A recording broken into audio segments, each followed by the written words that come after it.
My fellow Americans, I'm speaking to you tonight from the Oval Office. Before I begin, let me speak to important news from earlier today. After 8 months of nonstop negotiation, by my administration, a ceasefire and a hostage deal has been reached by Israel and Hamas, the elements of which I laid out in great detail in May of this year. This plan was developed and negotiated by my team and will be largely implemented by the incoming administration. That's why I told my team to keep the incoming administration fully informed, because that's how it should be, working together as Americans. This will be my final address to you from the American people from the Oval Office, from this desk as president. And I've been thinking a lot about who we are and maybe more importantly, who we should be. Long ago in New York Harbor, an iron worker installed beam after beam, day after day. He was joined by steel workers, stonemasons, engineers. They built not just a single structure, but a beacon of freedom. The very idea of America was so big, we felt the entire world needed to see. The Statue of Liberty, a gift from France after our Civil War. Like the very idea of America, it was built not by one person, but by many people, from every background and from around the world. Like America, the Statue of Liberty is not standing still. Her foot literally steps forward atop a broken chain of human bondage. She's on the march, and she literally moves. She was built to sway back and forth to withstand the fury of stormy weather, to stand the test of time because storms are always coming. She sways a few inches, but she never falls into the current below. An engineering marvel. The Statue of Liberty is also an enduring symbol of the soul of our nation. A soul shaped by forces that bring us together and by forces that pull us apart. And yet through good times and tough times, we've withstood it all. A nation of pioneers and explorers, of dreamers and doers, of ancestors native to this land, of ancestors who came by force, a nation of immigrants who came to build a better life, a nation holding the torch of the most powerful idea ever in the history of the world, that all of us are created equal, that all of us deserve to be treated with dignity, justice, and fairness, that democracy must defend and be defined and be imposed, moved in every way possible. Our rights, our freedoms, our dreams. But we know the idea of America, our institution, our people, our values that uphold it are constantly being tested. Ongoing debates about power and the exercise of power, but whether we lead by the example of our power or the power of our example, whether we show the courage to stand up to the abuse of power or we yield to it. After 50 years at the center of all of this, I know that believing in the idea of America means respecting the institutions that govern a free society, the presidency, the Congress, the courts, a free and independent press, institutions that are rooted, they just might not reflect the timeless words, but they echo the words of the Declaration of Independence. We hold these truths to be self-evident. Rooted in the timeless words of the Constitution, we the people. Our system of separation of powers, checks and balances. It may not be perfect, but it's maintained our democracy for nearly 250 years, longer than any other nation in history that's ever tried such a bold experiment. In the past 4 years, our democracy has held strong. And every day I've kept my commitment to be president for all Americans through one of the toughest periods in our nation's history. I've had a great partner in Vice President Kamala Harris. It's been the honor of my life to see the resilience of essential workers getting us through a once-in-a-century pandemic, the heroism of service members and first responders keeping us safe, the determination of advocates standing up for our rights and our freedoms, instead of losing their jobs to an economic crisis that we inherited. Millions of Americans now have the dignity of work. Millions of entrepreneurs and companies creating new businesses and industries, hiring American workers, using American products. And together, we've launched a new era of American possibilities. One of the greatest modernizations of infrastructure in our entire history, from new roads, bridges, clean water, affordable high-speed internet for every American. We invented the semiconductor, smaller than the tip of my little finger, and now is bringing those chip factories and those jobs back to America where they belong, creating thousands of jobs. Finally, giving Medicare the power to negotiate lower prescription drug prices for millions of seniors.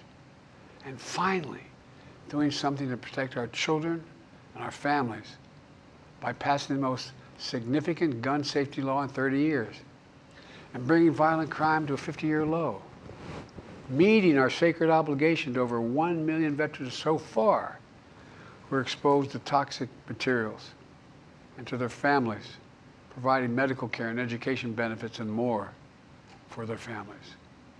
You know, it will take time to feel the full impact of all we've done together. But the seeds are planted, and they'll grow and they'll bloom for decades to come.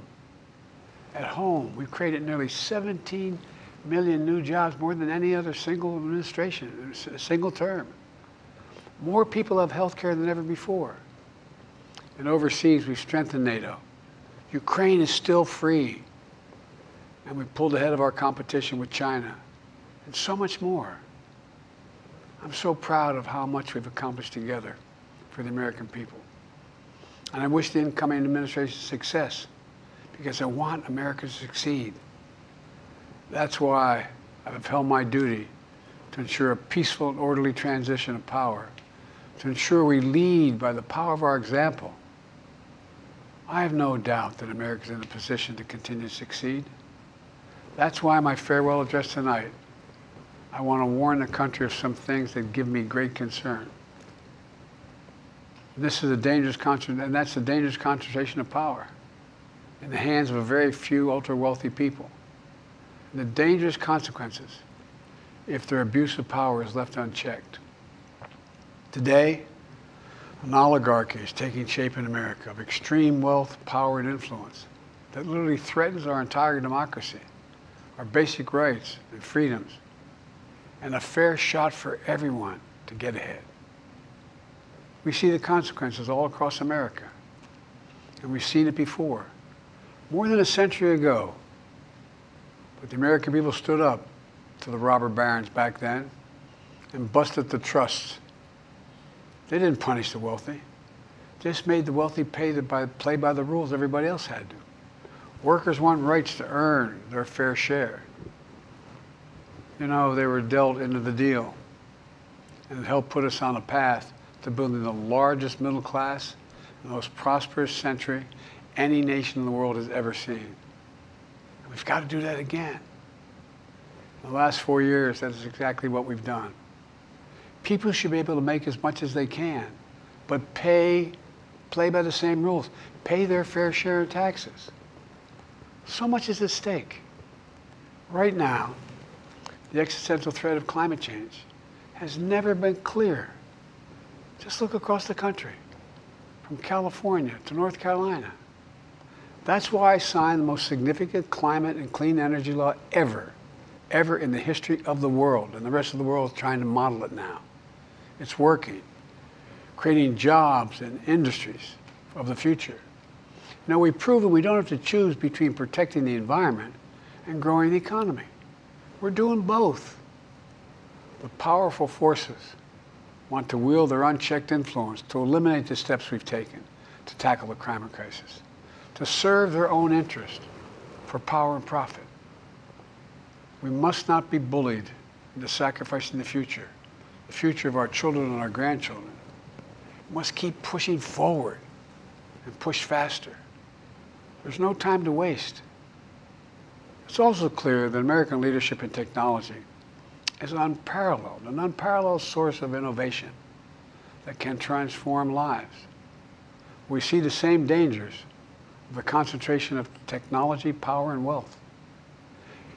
You know, his farewell address, President Eisenhower spoke of the dangers of the military-industrial complex. He warned us then about, and I quote, the potential for the disastrous rise of misplaced power, end of quote. 6 decades later, I'm equally concerned about the potential rise of a tech-industrial complex that could pose real dangers for our country as well. Americans are being buried under an avalanche of misinformation and disinformation, enabling the abuse of power. The free press is crumbling. Editors are disappearing. Social media is giving up on fact-checking. The truth is smothered by lies told for power and for profit. We must hold the social platforms accountable to protect our children, our families, and our very democracy from the abuse of power. Meanwhile, artificial intelligence is the most consequential technology of our time, perhaps of all time. Nothing offers more profound possibilities and risks for our economy and our security, our society, for humanity. Artificial intelligence even has the potential to help us answer my call to end cancer as we know it. But unless safeguards are in place, AI could spawn new threats to our rights, our way of life, to our privacy, how we work, and how we protect our nation. We must make sure AI is safe and trustworthy and good for all humankind. In the age of AI, it's more important than ever that the people must govern. And as the land of liberty, America, not China, must lead the world in the development of AI. You know, in the years ahead, it's going to be up to the president, the presidency, the Congress, the courts, the free press, and the American people to confront these powerful forces. We must reform the tax code, not by giving the biggest tax cuts to billionaires, but by making them begin to pay their fair share. We need to get dark money. That's that hidden funding behind too many campaigns contributions. We need to get it out of our politics. We need to enact an 18-year time limit, time and term, for the strongest ethics reforms for our Supreme Court. We need to ban members of Congress from trading stock while they're in the Congress. We need to amend the Constitution to make clear that no president is immune from crimes that he or she commits while in office. The president's power is not limited.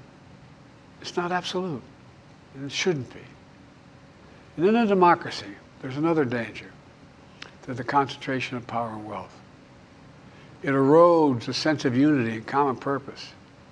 It causes distrust and division. Participating in our democracy becomes exhausting and even disillusioning. And people don't feel like they have a fair shot. We have to stay engaged in the process. I know it's frustrating. A fair shot is what makes America, America. Everyone's entitled to a fair shot. Not a guarantee, but just a fair shot. An even playing field. Going as far as your hard work and talent can take you. We can never lose that essential truth, remain who we are.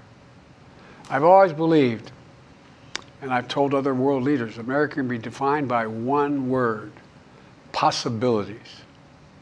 Only in America do we believe anything is possible. Like a kid with a stutter from modest beginnings in Scranton, Pennsylvania, and Claremont, Delaware, sitting behind this desk in the Oval Office as President of the United States. That's the magic of America. It's all around us. Upstairs in the residence of the White House, I've walked by a painting of the Statue of Liberty I don't know how many times. In the painting, there's several workers climbing on the outstretched arm of the statue that holds the torch. It reminds me every day I pass it of the story and soul of our nation and the power of the American people. There's a story of a veteran. This is a veteran, a son of an immigrant, whose job was to climb that torch and polish the amber panes so rays of light could reach out as far as possible. He was known as the keeper of the flame. He once said of the Statue of Liberty, quote, "speaks a silent universal language, one of hope that anyone who seeks and speaks freedom can understand." Yes, we sway back and forth to withstand the fury of the storm, to stand the test of time. A constant struggle, a short distance between peril and possibility. But what I believe is the America of our dreams is always closer than we think. And it's up to us to make our dreams come true. Let me close by stating my gratitude to so many people, to the members of my administration, as well as public service and first responders across the country and around the world. Thank you for stepping up to serve. To our service members and your families, it's been the highest honor of my life to lead you as Commander-in-Chief. And of course to Kamala and our incredible partner, the historic Vice President. She and Doug have become like family. And to me, family's everything. My deepest appreciation to our amazing First Lady who's with me in the Oval today. For our entire family. You're the love of my life and the lives of my love. My eternal thanks to you, the American people. After 50 years of public service, I give you my word. I still believe in the idea for which this nation stands.